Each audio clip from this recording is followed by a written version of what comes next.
This car here wants to be the best luxury car in the world. Can this one here be a nail in the coffin for the German premium automotive industry? We're going to find out here with the Nio ET9 with Thomas on Autogefühl in 4K, full screen, full length. Let's go. When this ET9 has a very closed front, a fluid form, and here the data monitor lights, very slim integration. This is also where the turning indicators appear. The main headlamp unit then is here in the lower part. Silver color here today. In our initial studio episode we had the dark blue one, and there was so much feedback to this car and so much going on around, people discussing. And the reason for that is that it's actually full of technology. 22 or 23-inch wheels. These are the biggest 23-inch wheels. Here also with the wheel caps that stay actually upright. So yeah, we know that feature from back in the days and already from Rolls-Royce. So even when the car is driving, it stays upright. And also the whole car is staying upright because this one here has individual hydraulic pumps for the wheels. And so it's an active suspension. And by that, the car is always remaining upright, no matter if you accelerate, if you brake, if you lean left or right, like steer left or right, it does not lean. That's actually the case. We know this kind of technology from Porsche Panamera or Porsche Taycan or Audi e-tron GT in the facelifts each. And this one here is working in a similar way, just that it's even quicker from the frequency it is actually working. The overall length here is 5 meters 33 or 210 inches, and it has this little bit fastback style, I would say. So not a classic sedan, you can see, because of this very fluent form here. This rear wing here is integrated, but it can also lift up a little bit then at higher speeds to give you a little bit more downforce. You get a rear axle steering, steers 8.3 degrees in the opposite direction than the front wheels. And that makes a turning circle of only 10.9 meters. That's really not that large for such a long or large vehicle. All-wheel drive, one electric motor in the rear, one in the front, and 4.3 seconds is the acceleration figure, so also pretty quick then. And then we have the charging flap here on my side, if Leah can come around, because at the moment it will start with a 95 kilowatt hour net battery. That's 100 kilowatt hours gross. And there we go. So opens to the top, and this will of course have a different charging port if it comes to Europe at some point. At the moment it's not announced when exactly. And 10 to 80% says that they need like less than 20 minutes. At this moment supposed to be more charging peak of 325 kilowatts, something like that. So later on they also want to bring a battery with about 120 kilowatt hours gross. That's about 112 kilowatt hours net. That one is actually then charging even quicker. So possibly this car could also charge with around 600 kilowatt in the peak, because this one here is a 925 volt architecture. So indeed, as I said, full of tech, this vehicle. And in China, this one here is sold under 100,000 euros. It would not be at the same price if it would be released in Europe at some point, for example. That's actually quite certain. But still, it's impressive what car they can bring on the road for this kind of price, even though if like the wage level and so on is way lower than in Europe. And Leah is showing you another technology feature, and that is the steer-by-wire steering wheel. You see here this unusual form, and that's here, completely turning in to the one or the other side. So this is the only movement needed. And then here the wheels are completely turned right or left just by this movement, and that's actually it. And by the way, if you could continue, here this is also where you can see the rear axle steering once again in action, and the difference then from the rear wheels to the front wheels there. So pretty impressive. And the steer-by-wire, the way is that there's no mechanical link then here between the steering wheel and the wheels. This is all done steer-by-wire. So just the electronic control. Yeah, this is also looking funny, right? When you have the steering wheel like this. So do you like it? Yeah, it's cool, yeah. And it's not so big. No, it's comfortable, no? It's comfortable. Yeah, I like it, yeah. And very interesting here, the first motorized frunk. So you press and hold here on the key fob, and then you have these gas struts that you also have with the trunk usually. There we go, with a large front frunk then here. And you can also close it here again when you like put something out or in. Then put this knob then, and there it closes again.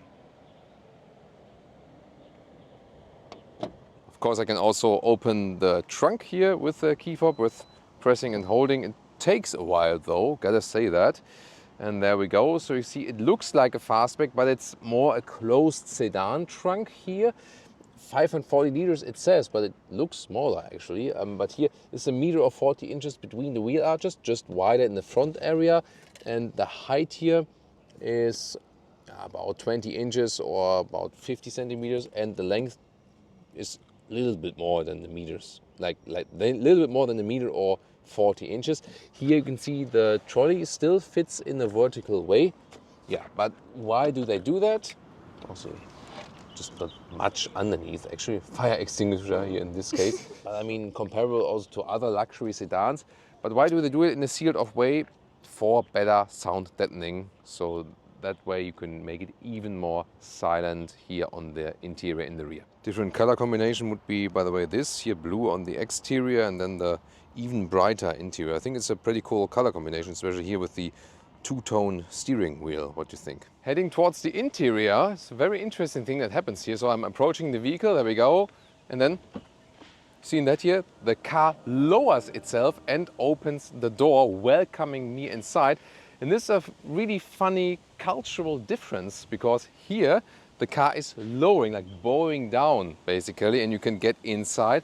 Whereas you maybe know that vehicles in Europe or in America, if they have some kind of technology like this, like the Porsche Panamera, Porsche Taycan, Audi e-tron GT, they actually sit low and then actually go up that you can easier get inside. So maybe it's a cultural difference or it's about the average body height or something like that. I'm not really sure, but it's a very funny thing, isn't it? And then here, this automatic door thing, you can also press this button, then it automatically closes again. It also has a soft close. There we go. However, we still want to test the door slamming sound, which is actually quite cool. Of course, the automatic door thing also works here for the rear, that you are welcomed inside. There we go. See here, it also has a door sensor and it's always a button here to close it, or then there's like an additional button there, like at the ceiling from the inside that you can easier reach that actually. Let's try the sensor once again. See here, it doesn't even touch me. It realized I'm like, there's an object here. Okay, I'm not an object, you know, but You are strong wall. yeah, strong object, yeah, exactly. So, and then inside of the doors, everything wrapped here. You can already see here with the windows. Let's see how low they go.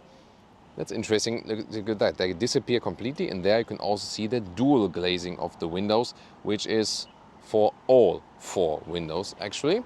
And then first look at the interior. Here you already saw the preview of the steering wheel, which has this very interesting form. There are buttons here, but you see it's the one button field. This, for example, to change the driving mode, so it's just one button, but then different controls there. Classic stalks for the indicator, for example, and the right side for the gears. And then you already have this one instrument cluster which goes from left to the right of the car completely. Seats here are sadly animal skin only. Although this is a high-tech vehicle, you gotta say that the technology is meanwhile that far that animal-free materials are also superior and are also softer and more animal-friendly. Here the seating, it's very plush indeed, all electric support of course. There we go. However, I can say from the base comfort, the ergonomics, I don't find it ideal. Maybe it's also a cultural thing, I'm not sure about that, because in the Denza Z9 GT I had the same feeling recently that the base ergonomics is not really suitable. It's maybe also a thing that, I don't know, like for example the recent BMW or Volvo ergonomics from the seats are more suitable to me. Maybe it's an individual thing, I'm not actually sure, can just state my experience here in the review. And then here with 1.89 meters, 6'2", there's still some headroom left, and this like this split glass roof will soon also open and close that for you, that you can actually see how it works. It doesn't open as in leaving air in, but just these shades actually open. And funny thing here with the steering wheel is not only that it's steer by wire, but I mean it's really narrow in this respect. You can also close the door with hitting the brake. I'm not sure if I will kill Leah with that now on. No? Oh, interesting. So this one only closes the driver's door. In the Denza Z9 GT recently, oh, this The user account is set obviously to a different person. So recently with the Denza Z9 GT, all the doors were actually closing when hitting the brake as well. That was interesting. So this one closed now, but I can open here the top shades. You have a little bit more light, and it's always spectacular. It's actually even more spectacular when like one is going faster than the other one. Then you can see the difference here, for example. Yeah, pretty cool. Front cockpit here. You know that BMW is also planning at this moment this new layering system. So infotainment here. Then this going through instrument basic as a second layer. It's also on the passenger side. Also show the average consumption there, or like the time or weather and so on, something like that. And then the big head-up display as the third layer. This is Nomi here. It's like this digital voice assistant. You can have it visible or not visible. And this also thing about the Chinese market, that the customers here more and more talk to the vehicle, whereas in Europe and the US, customers will say, I just want the knob, I want the button, and I don't want to spend time talking to my vehicle, you know. And but of course, like the preferences are also more and more merging and going back and forth. Interesting here, these pillows already in the front, it's a nice microfiber surface, and usually, we'll also comment on that in the rear again, a German version would be the pillow is here. The Chinese version is here. This is more that like you have like the shoulder part covered. But it's a very interesting idea. But I personally would prefer it more in the head area. What do you think about this?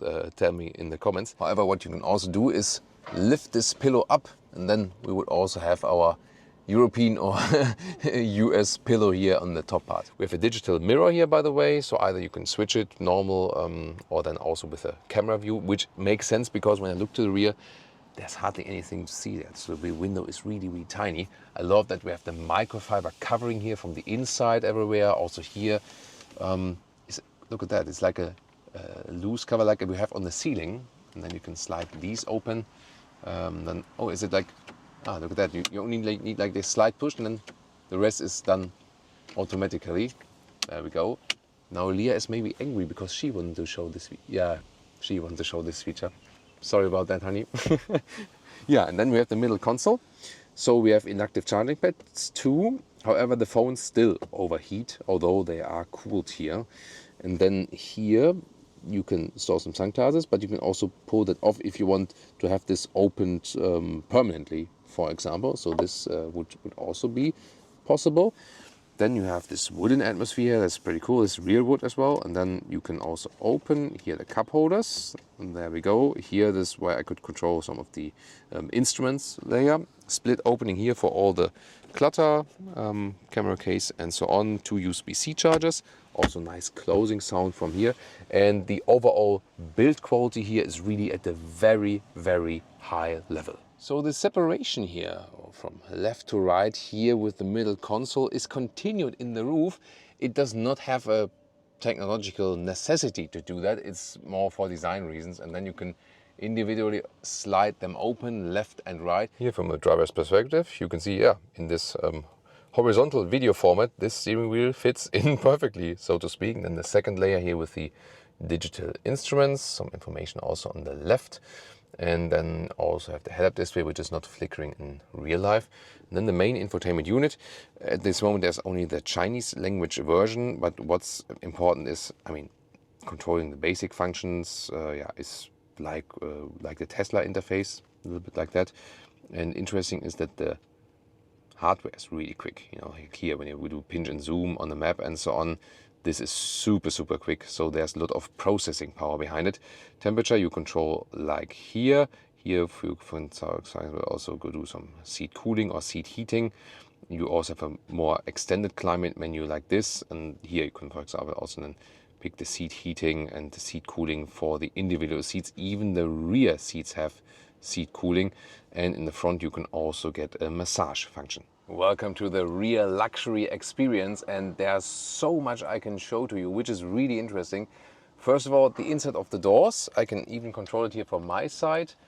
Here one button and to put down the shade. There we go, also smooth process. And there you can also see the dual glazed windows. Oh, look at that, they completely disappear. Very interesting, right? There we go. And then you can also make this, oh, Leah can show it with their beautiful fingernail. There we go, with the dual glazed windows also in the rear. Not sure, can you see it from the outside? Because there's even like a small shade. You can see it on my side. There's this additional shade just for the very, very tiny rear window. So that looks actually pretty cool. So really thinking about all the luxury details here. And I mean, here from the headroom, it's close. I mean, I wonder about that. If I close the shade, I can actually trim my hair with closing or opening the shade here. So you see, it's relatively high. I mean, the battery electric vehicles, they always have like this high floor here because of the battery in the bottom. Here you can see this high floor mat as well. This is pretty cool, feeling really nice here because I already took off my shoes. That is necessary for this vehicle, let's say it that way. You also can get rear seat entertainment here, where you also have the same software like you have in the front. And then you have this large bridge here, this executive bridge, how they call it, here in the middle, here for the cup holders with nice clicking sounds there. And then you have a screen here, and you can also fold it up a little bit, that you can see it better, and you can control the seat functions and so on. And even more important, here, clicking here, and then look down there now, there is the fridge with all the refreshments. So yeah, that's pretty cool, and also accessible from here. And it actually works between -2 degrees Celsius, so around like freezing temperatures, and up to 55 degrees Celsius. That's like already pretty hot. So you can, yeah, you can, you can actually keep the drinks cold, but you can also warm your food there, actually. And then here underneath, there we go. Fold this one up. This inductive charging pad with cooling. USB-C chargers down there and the real power socket. There we go. And then we can fold down this table like this. There we go. And there's either here this mirror in there, or you can put this table and then maybe like work on a laptop and so on, and it's really stable actually. And there we go, fold it in again. It's, always definitely funny to do that. There we go. And then in the rear here, where I can put this touch button, then this one comes toward us for like a notepad and a pen, and some more space here. You can also take this one out for cleaning, or like a secret chamber there in the very rear. So I have set this seat here at this moment to the same, like, position to the driver's seat. So this is the legroom I would have when I'm also behind the driver's seat here. However, I'm here on the right side because the executive function is even more extreme here. Let's take it that way. But the funny thing is that here the executive driving position is available for both seating positions here. Let me show that to you. There we go. So, I need to move my shoes as well, because this footrest here comes out, so the seat goes forward. There we go. And then also here the calf rest comes into play. There we go. So, and here additional thing, seat goes up. Here meanwhile I have the calf rest right here. There we go. Takes a while, of course, and you can see here I can be now. Do we see that here with that moved up? There we go. Yes, like this middle tunnel was blocking it a little bit. And here now, I mean, with 189 6x2, I'm really completely stretched. In the 7 Series it was also possible. In the S Class it was not that well possible, because the seat is so large itself actually.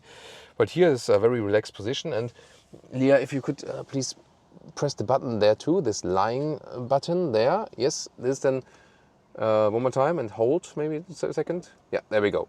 You can leave it now. Then that's yeah. Oh no.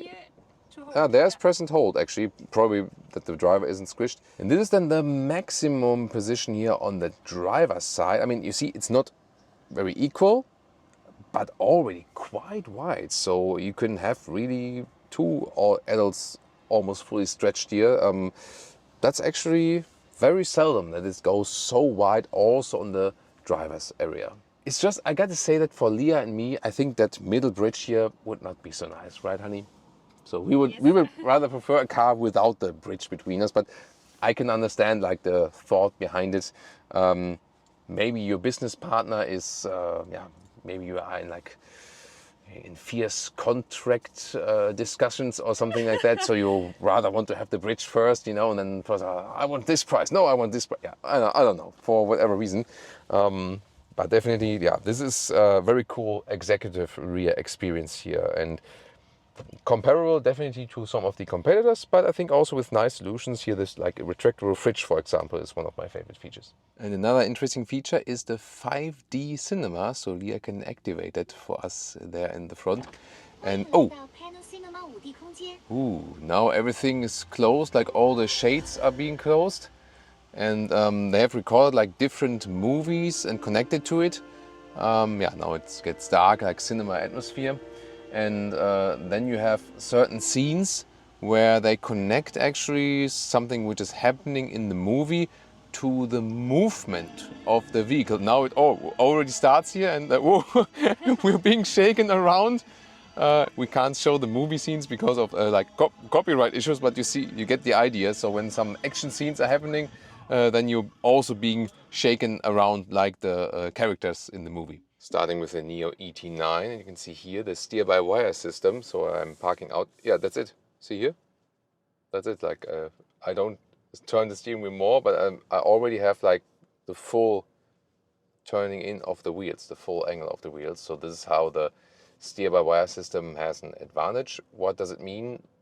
It's just the electronic control. So what I'm doing here with the steering wheel has no physical impact on the wheels directly, but it's then basically recorded, and then this signal is sent to the wheels and they are reacting. And by that, you can make it totally independent from that. And you have to steer less. You can keep your hands at the steering wheel all the time, more like a Formula One steering wheel, for example. And this all has dual glazed windows, so we always start here with the luxury experience. We hear nothing from the outside. Of course, when we drive a little bit quicker later on, we're also going to find out how it behaves in the city. Yeah, we're gonna go left, right here. And especially here in the busy city traffic, it's really so silent. It's extremely silent. Yeah, I mean It's so good. Yeah. this has passive and active noise cancellation, so both.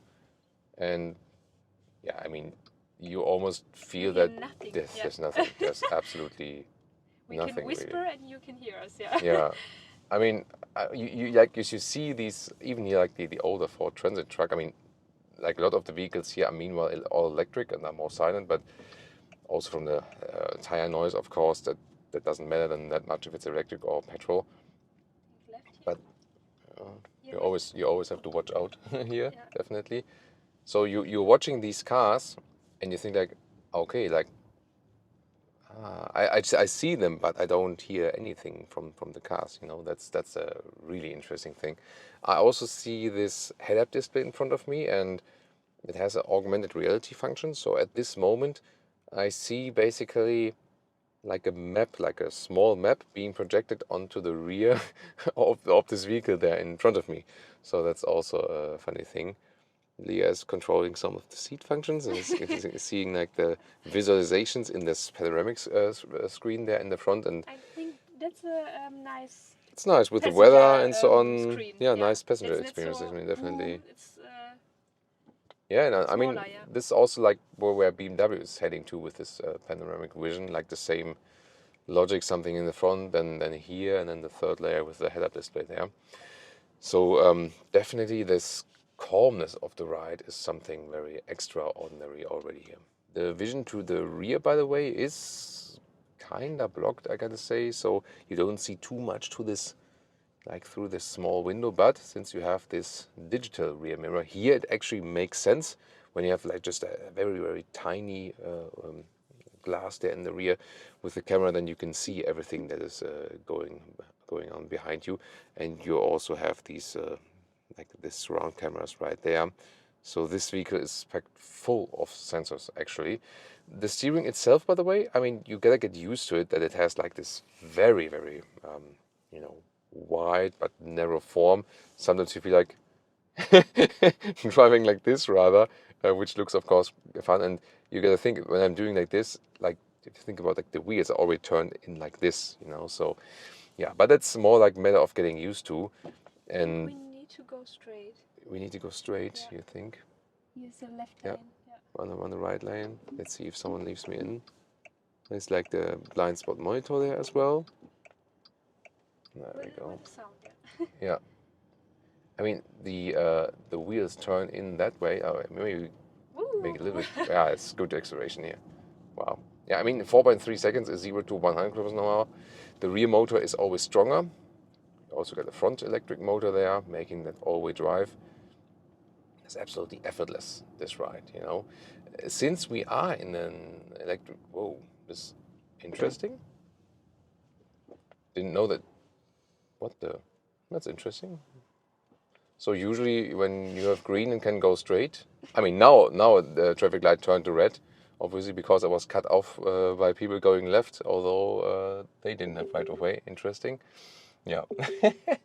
You still got to get used to the sometimes chaos here on the Shanghai city traffic. And probably all the Chinese viewers... But they're very chill. They are okay. Yeah. Happens. Yeah. Taxi drivers. Taxi drivers doesn't care at all. Yeah. It's really like yeah. I mean, coming from Germany and you drive very fast on the Autobahn, you still count here as probably the most defensive rider, and everyone's honking at you that you're just not driving, you know, and taking your right of way on your own, basically. Some lane changes then here in the city are easily done. So it is a very large vehicle, but due to this suspension technology, I actually don't feel that. And also here the steering is so light that it feels like a lighter and smaller vehicle. And gotta say, although it's steer-by-wire and you have this massive input from the steering wheel, it doesn't feel that unnatural. Why is it? It doesn't have like a dead zone area. Even small, fine commands are being transported to the road. So yeah, you don't have like a natural linear feeling, let's take it that way, but you can control this car very well. It feels a little bit like maybe you're playing a very well-made computer game. This car somehow feels surreal, you know, because of the steering, then because it's so silent. The suspension makes the car kind of like fly on the road, but not like in a soft way, rather in a stiffer way. What I mean by that, the car is being always kept straight. So no matter what I do with the steering wheel and no matter what happens underneath me, is actually that the car just stays upright, you know? And that's the sense of this suspension. So these individual hydraulic pumps work per wheel, and then they keep everything upright and the wheels work underneath that. You all can also change driving modes, for example, here pressing with the left thumb on the steering wheel, and then we are rather keeping it in normal mode. You can also go to a sport mode here, for example, for stronger acceleration and throttle input and so on. But you can also go to a special chauffeur mode, so that everyone then in the rear has even more comfort. So and then like an eco mode is also possible. Quick city acceleration, hold on tight.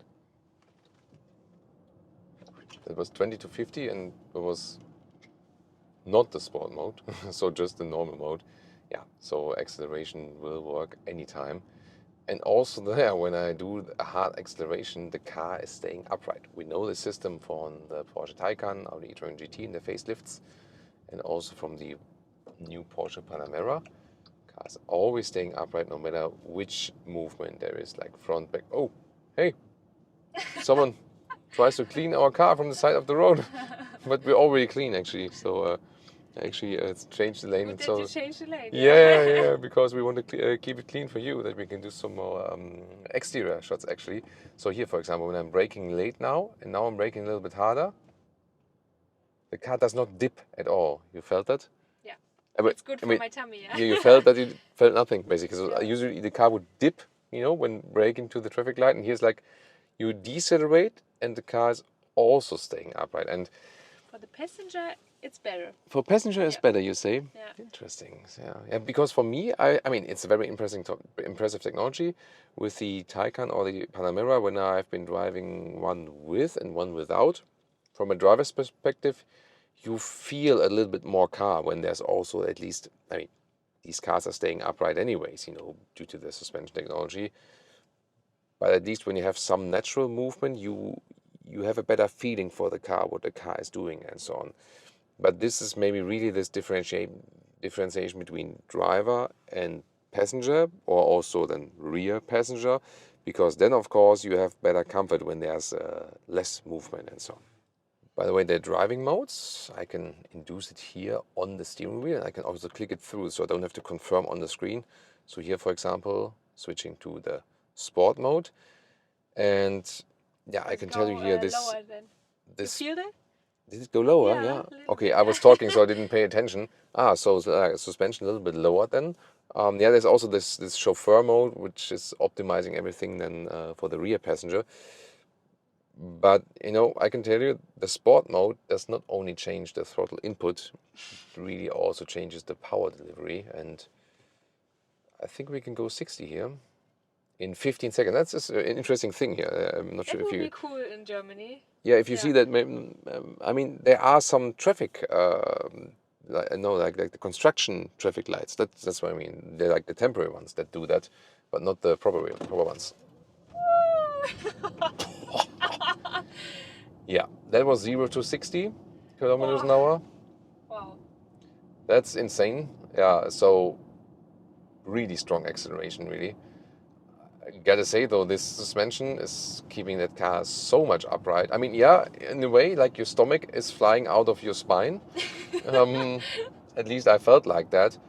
But at the same time, the car was staying absolutely upright. Here in the sport mode, you also feel the suspension is way stiffer now. So now I'm feeling like some bumps on the road and so on. But also fine. Yeah, it is fine actually. This bridge, by the way, is often used like for marketing and PR shootings for manufacturers. I've seen it a lot of times, like in official footage stuff. Interesting bridge here in Shanghai city area. So sport mode still works. It's still comfortable enough, so to speak, but I would rather keep it in a normal mode. I mean, we can here do some quick driving here now, 90-degree corner. It behaves really nicely. I now also felt that the rear electric motor is a little bit stronger, because when you accelerate out of the corner, it kind of helps you getting out of the corner just a little bit. So that's actually a quite nice feeling. Well, yeah, but I think the normal mode is more comfortable. I'm actually happy that I can switch it here on the steering wheel. That not everything is done with the touchscreen. I'm always a fan of the manual dials here also, that I don't have to change the climate in the screen. The Chinese customers tend to do more with voice control. So European and Thomas' little friend. yeah, Naomi is waving to us. But Yeah, you so only can speak Chinese right now. yeah, I got to say though that the Chinese Nomi version is way more like drawn back. It doesn't interfere that much and so on. So Green light. yeah, but I'm just, because the car says I'm only allowed to drive 30, and I don't want to like be caught by any speed camera. I'm not sure like if it's really 30 here. That can be confusing, right? When you have two different like the number countdown for going straight and the number countdown for going left.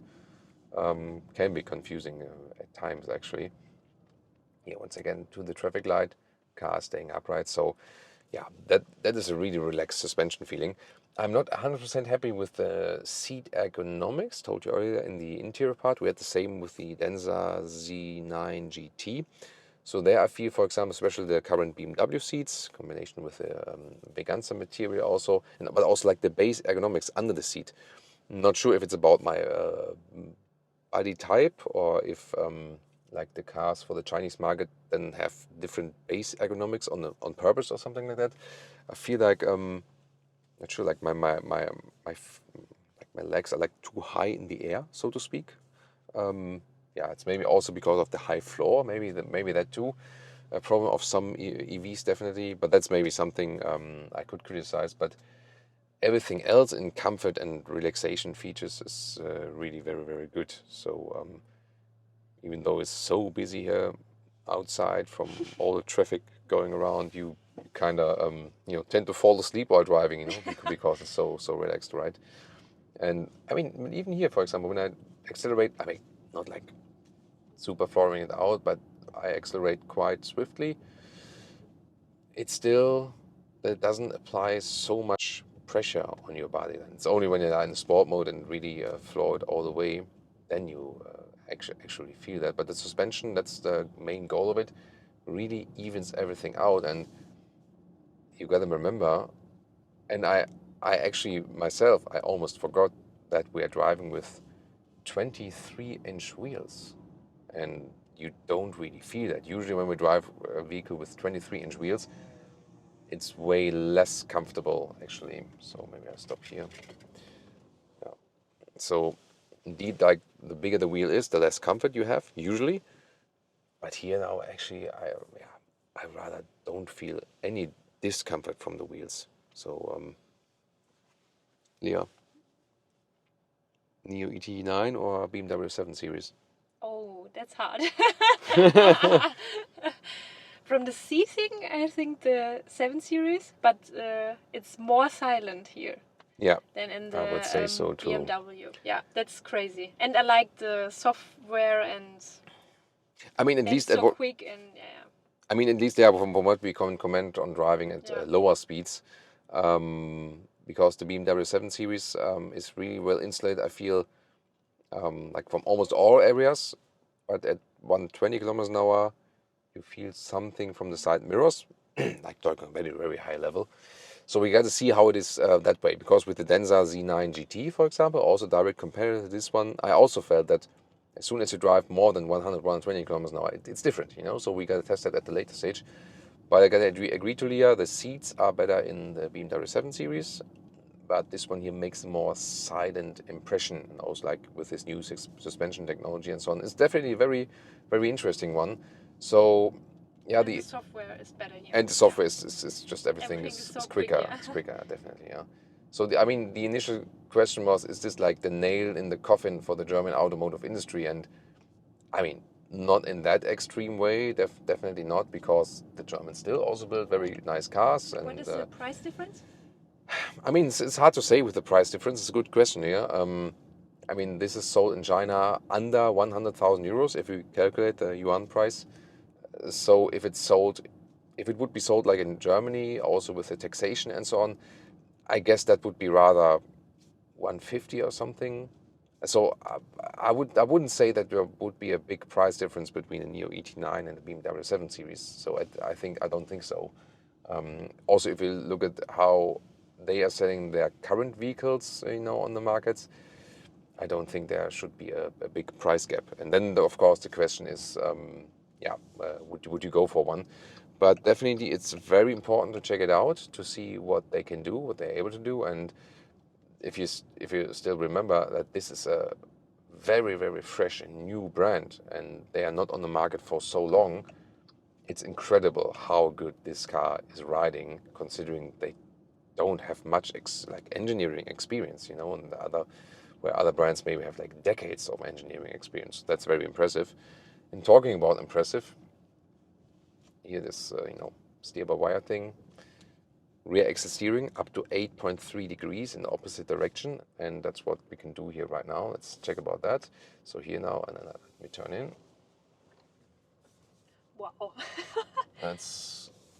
That is not feeling like 5 meters 33 or No. 210 inches. Feels like the Firefly. Yeah, that feels crazy, right? It's absolutely crazy. So, and also then the combination of the rear axle steering together with this steering here, when I do some slalom here, that feels crazy. That really feels crazy. So, wow. Yeah, gotta say, definitely impressed here by the driving experience. Now some highway acceleration. That was 60 to 105, something like that. Woo! Yeah, that was very powerful. Also in the sport mode. And as I said, we can't drive too fast today, but we try to drive as fast as allowed. We also switched the vehicle here to the different interior color, to the blue exterior, just to give you a little bit more variation, but they are both basically similar spec. And now on the motorway, of course, with the cars driving a little bit quicker around and so on, at least we can have some more speed here. But so far at these speeds here at the moment, like 75 kilometers an hour, around like 40-45 miles per hour, still very silent.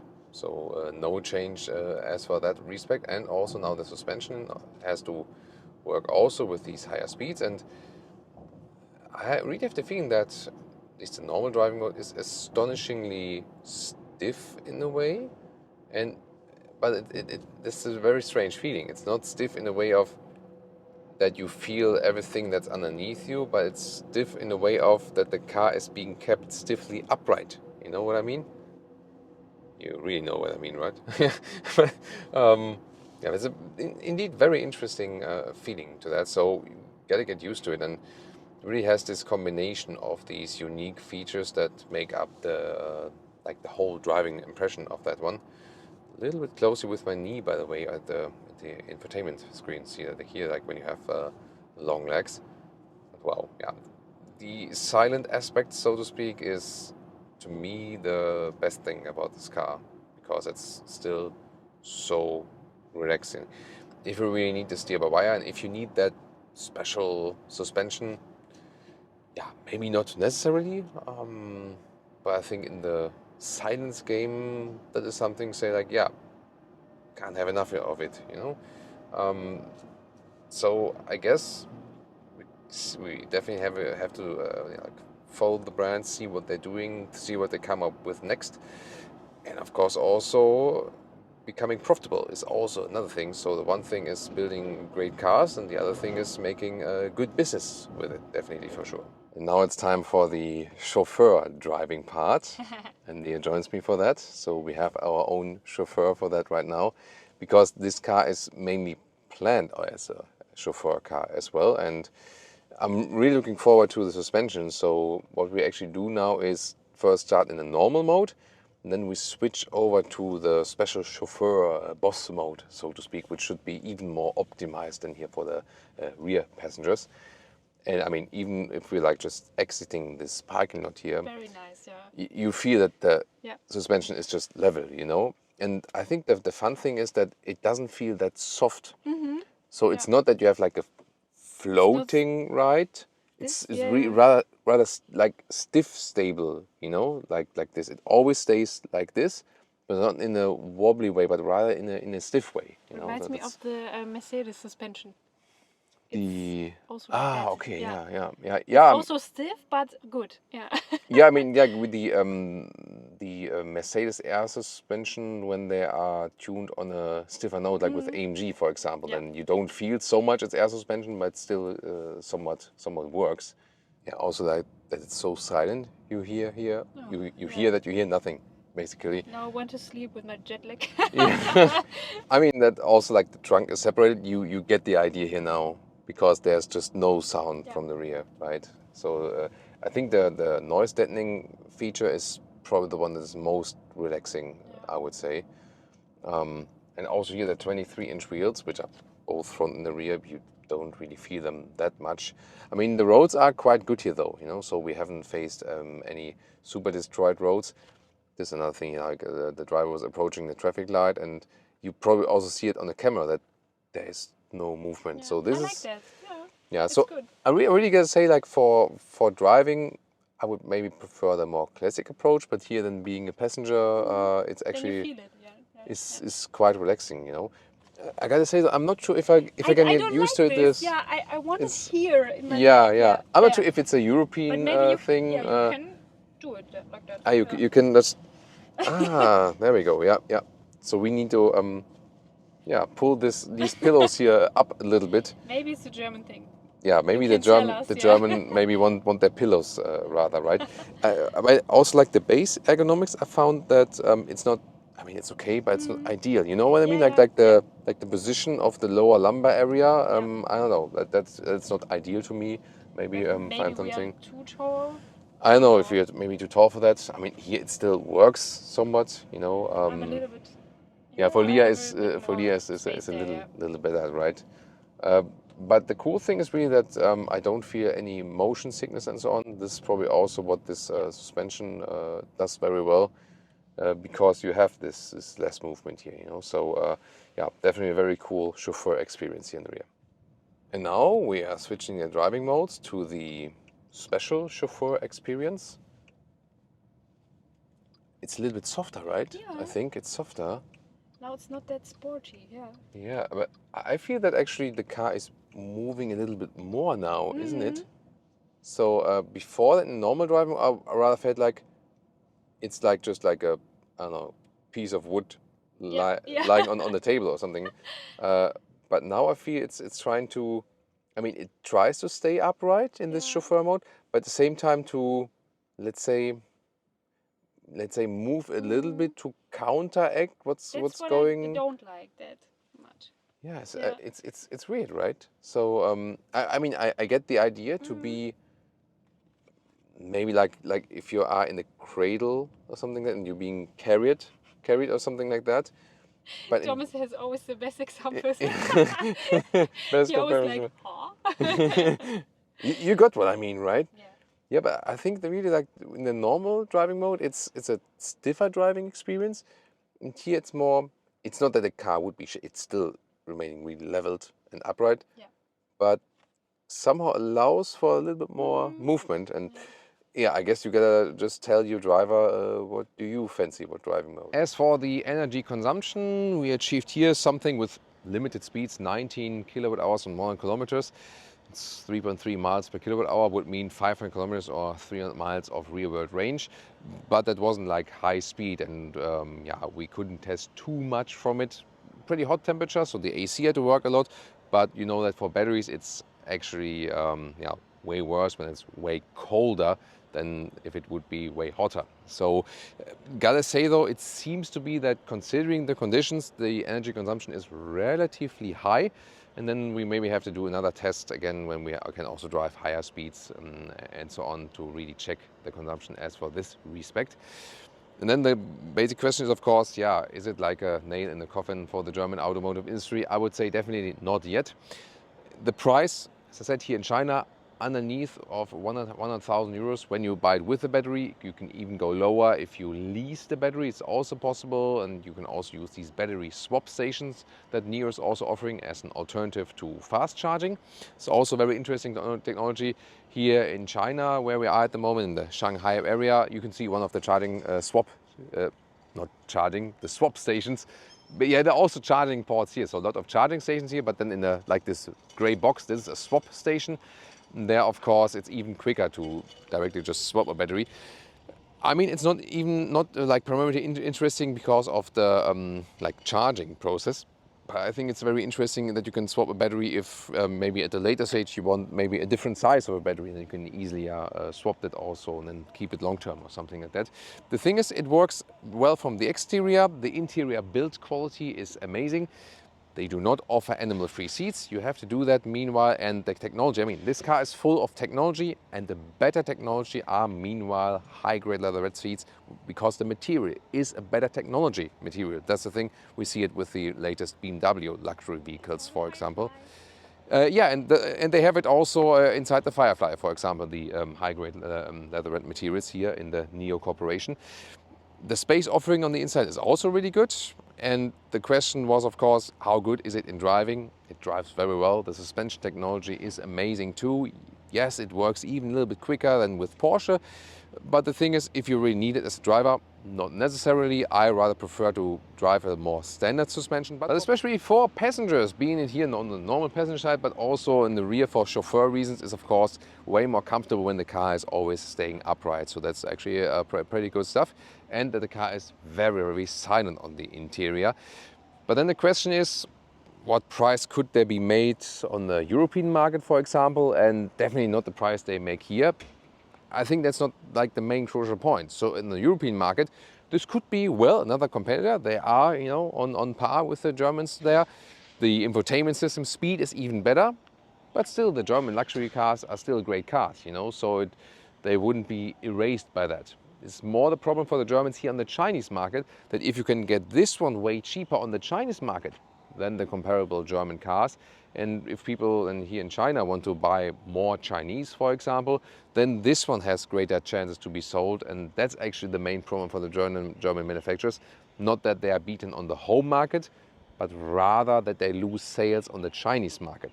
And this is also something where this car is only pushing in this trend. What do you think about the Nio ET9? Tell me in the comments and directly compare the competitors.